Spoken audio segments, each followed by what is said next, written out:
Hi, Mr. CRB here, and welcome back to the show. So I've got another watch for you right now. We have the Oris Big Crown Pilot 45 watch.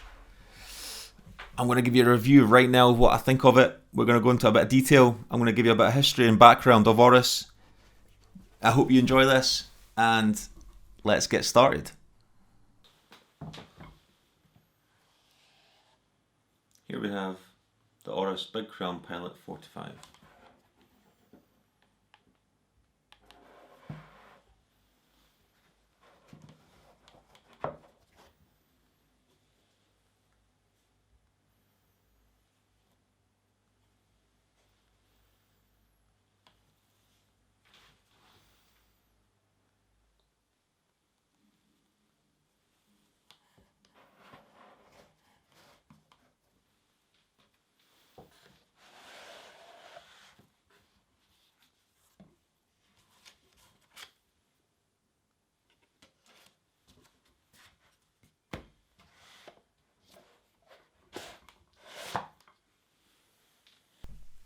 Oris was founded in 1904 by George Christian and Paul Catton in the Swiss town of Holsten.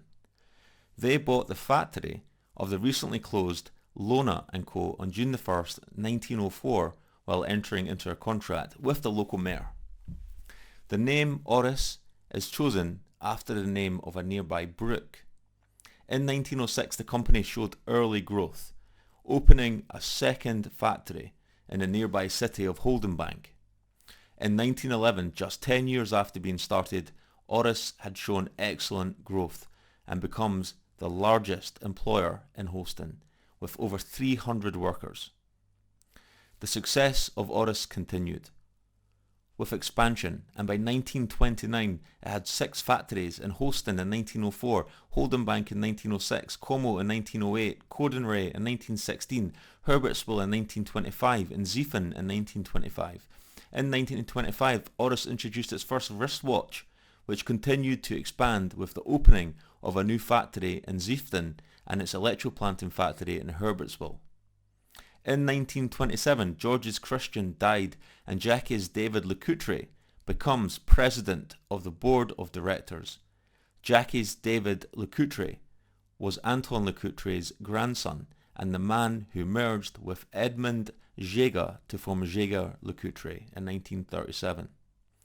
A year after Georges Christian's death, Oscar Herzog, Christian's brother-in-law, takes over as general manager, a position that he held for 43 years from 1928 to 1971. Herzog steered Oris through the 20th century. Oris introduced its first watch for pilots, which has a distinguishing big crown and a pointer calendar function. The collection takes its name from the watch's oversized crown, designed to enable pilots who adjust their watches while wearing leather flight gloves. Aviation becomes one of the 4 Oris worlds. In 1952, Oris launched its first automatic movement. It's powered by Oris's highly accurate caliber 601. By the end of the 1960s, Oris is one of the 10 largest watch companies in the world. It employs 800 people across a network of factories in Holsten and beyond, and produces 1.2 million watches and clocks a year. The company runs an apprenticeship scheme, training 40 engineers and watchmakers each year.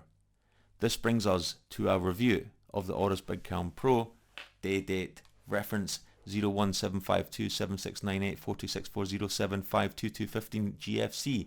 My initial thoughts are mixed. On one hand, I like the size of the crown and its quality feel. On the other, I feel it's lacking something. The detail on the face is quite, well, boring. I think there is something they could do to this watch to make it different. It's like they played it safe to appeal to as many people as possible, but possibly in doing so played it too safe. I wasn't sure about the pattern around the face. However, seeing it in person, it's okay. The 45mm face is easy to see, but maybe 43 would have been better. It almost looks clown-like at 45mm, and not many people have a wrist capable of pulling that off. I have a fairly large wrist. The 42 Seamaster looks good, However, this does look huge on the wrist. The movement in this watch is packed with the Oris automatic winding big day date number Oris 752 base SW2201 with 26 joules and a 48 hour power reserve. The watch is 100 meter water resistant, which is decent enough. Thoughts? This watch is priced at around £1,400 or dollars, and if you're in the market for a pilot watch, this could be a good option.